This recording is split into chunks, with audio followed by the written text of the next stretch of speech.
crazy time we've all been through. What's it been like for you working with your position group and really just coaching during this time as we try to get enough guys ready to play come September 26th? It's been good. I think you get to spend a lot of time with your guys, a lot of meeting time, things like that, walking through things. So you can really go into detail about specific techniques and ways to play, certain schemes and certain plays the offense has. So it's been good. We'll go to Jordan Kramer and then Jimmy Himes.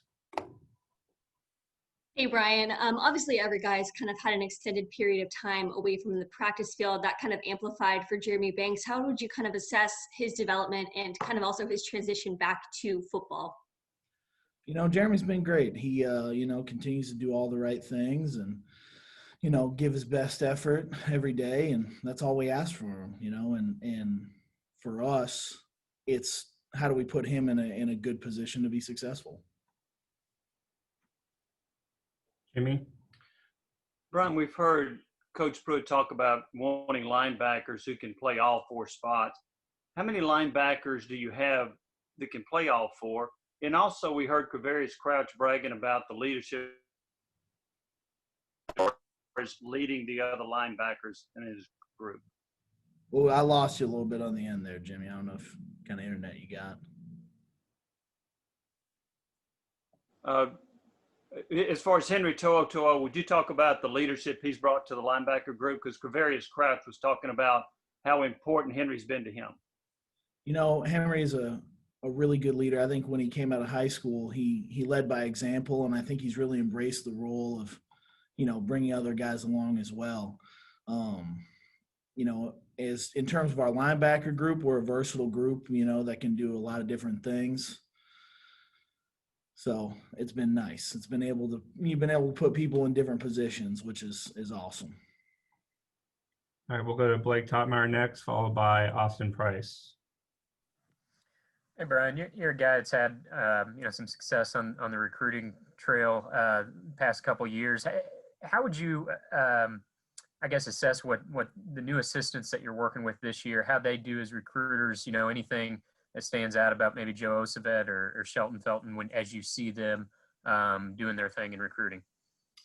And they're doing a great job. I think the new guys that we brought on, along with Jimmy Brumbaugh and Jay Graham, those guys being able to connect with kids and just they have personalities that people want to be around. And I think that speaks volumes, especially to a younger generation. So they've been great additions to the staff.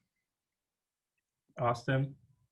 Coach, you worked on the defensive side at Alabama. To go back over there, how much more natural do you feel maybe working with linebackers? And then two of your prized guys at your position that you coach now are two guys that you recruited personally, and Henry and Quavaris.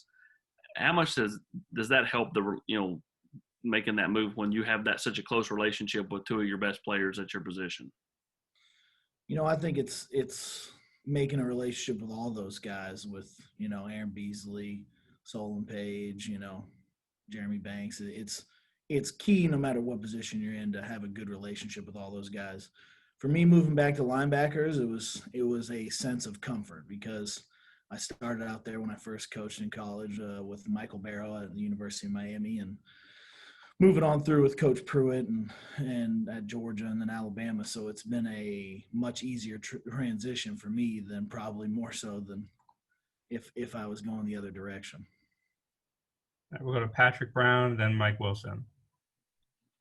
Right, kind of following up on Banks, when he started out this preseason, how far behind was he, having not been in the program for so long? Was it like taking over a freshman and coaching him, or kind of where was he at in terms of kind of learning and playing catch up after he was out for so long? Jeremy's an instinctive guy, so and he's a smart guy. So I wouldn't say that we were behind the eight ball in terms of anything schematically. I think he is just like the rest of the guys. We're just trying to get better each day and maximize his potential and ability on the field at all times. Mike? Yeah, Brian, Q yesterday talked about just learning the concepts and not just having to kind of memorize what's going on anymore now that he's on the inside. How have you seen him adjust to that move and really come to grasp with what he's got to do as an inside linebacker? He's adjusted well. All right, we'll go to David Ubben and then Matthew Ray. Brian, what are the biggest factors that are going to decide who you see on the field most often next to Henry at that other inside linebacker spot? I mean, it's open competition at all times, David. For Henry, for everybody. Doesn't matter if you're the Mike, Will, Money, or Mac. I mean, it's an open competition each day. So you talk about production, number one. You know, you talk about being accountable, doing all the right things on and off the field. That's what it's about. I mean, there's no specific attribute that you're going to say, well, if this guy is great at this, he's going to start, or this guy. It's an open competition every day. And I think that's the way you have the best program. So it's not so much individually a specific issue. It's, hey, this is what we have to do. This is how we're going to compete every day, and it brings the best out in everybody. Matthew? Brian, when the pandemic kind of set in and everything took a back seat to that, how did you kind of handle the recruiting trail, and what kind of challenge was that for you and trying to adapt and talk to guys in a different way?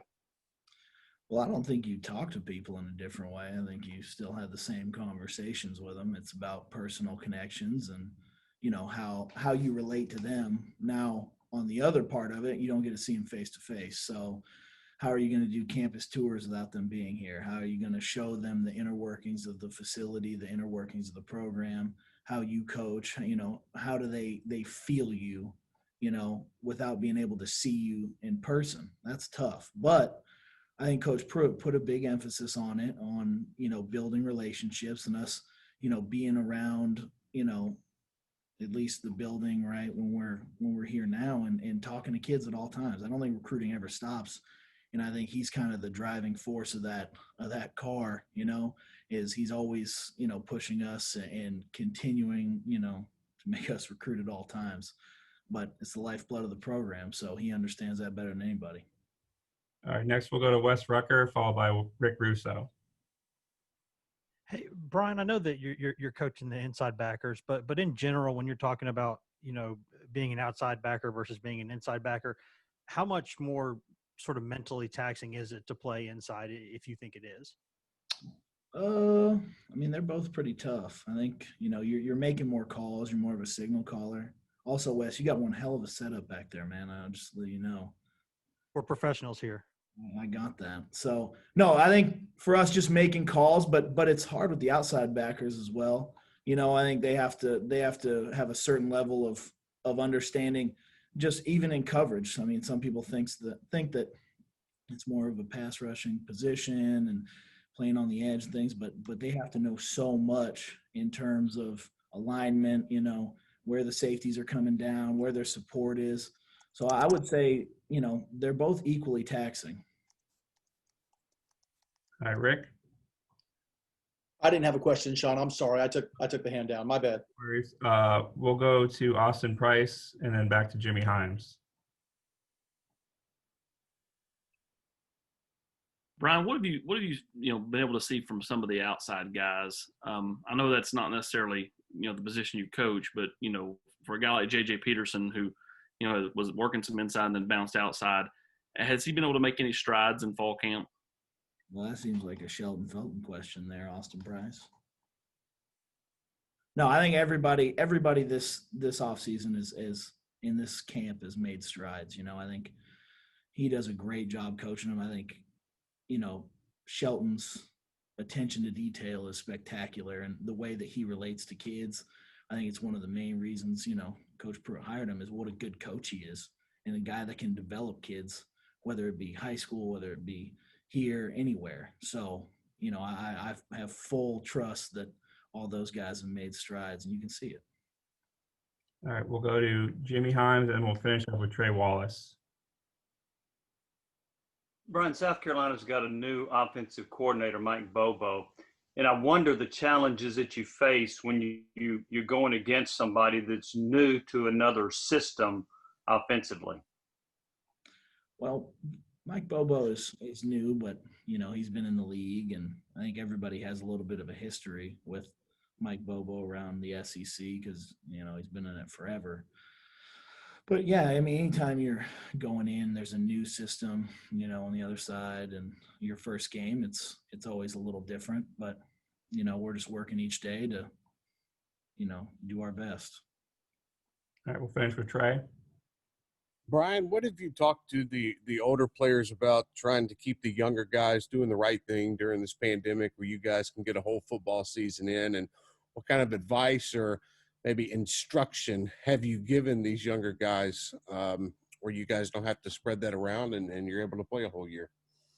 Well, Coach Pruitt has a great plan, and, he has a leadership council, and they talk, all the time. And, but it's about, when I talk to the older guys in our room, it's about doing the right things, being safe, wearing your mask, being accountable for those things. And, they've done a great job. All right. Thank you, Coach. Appreciate it. That'll be it for today, guys.